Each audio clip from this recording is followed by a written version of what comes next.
കുഞ്ഞുങ്ങളുടെ കിഡ്നി രോഗം നമുക്ക് നേരത്തെ എങ്ങനെ കണ്ടുപിടിക്കാം എന്ന് നോക്കാം.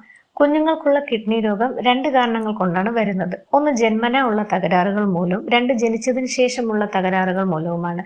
ജന്മനാ ഉള്ള തകരാറുകൾ കിഡ്നിയിൽ ഏറ്റവും പ്രധാനമായിട്ട്, അതായത് ആൺകുട്ടികൾക്കാണെങ്കിൽ മൂത്രമൊഴിക്കുമ്പോൾ അവിടെ തടസ്സം വരികയും, അതായത് മൂത്രനാളിയിൽ ഒരു തടസ്സം വരും, ഒരു വാൽവ് ഉണ്ടാകും.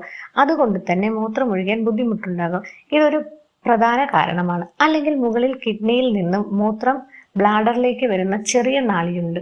അവിടെ എന്തെങ്കിലും തടസ്സങ്ങളോ ബുദ്ധിമുട്ടുകളോ ഉണ്ടെങ്കിലും ഇത് വരാം. ജന്മന കിഡ്നിയിൽ ചില മുഴകൾ ഉള്ള രോഗം ഉണ്ടാകാം. പോളിസിസ്റ്റിക് കിഡ്നി രോഗം എന്നാണ് പറയുന്നത്. ഇതിനെയൊക്കെയാണ് സാധാരണ കിഡ്നി രോഗങ്ങൾ എന്ന് പറയുന്നത്. അല്ലാതെ സാധാരണ ബാധിക്കുന്ന ജനിതകപരമായ ചില തകരാറുകളും വരാറുണ്ട്. പക്ഷേ ആൺകുട്ടികൾക്ക് ഞാൻ നേരത്തെ പറഞ്ഞതുപോലെ മൂത്രനാളിയിൽ പ്രശ്നം കാണുന്നുവെന്ന് ഇങ്ങനെയുള്ള കുഞ്ഞുങ്ങൾക്ക് മൂത്രമൊഴിക്കാൻ ബുദ്ധിമുട്ടുണ്ടാകും. ചിലർക്ക് നല്ല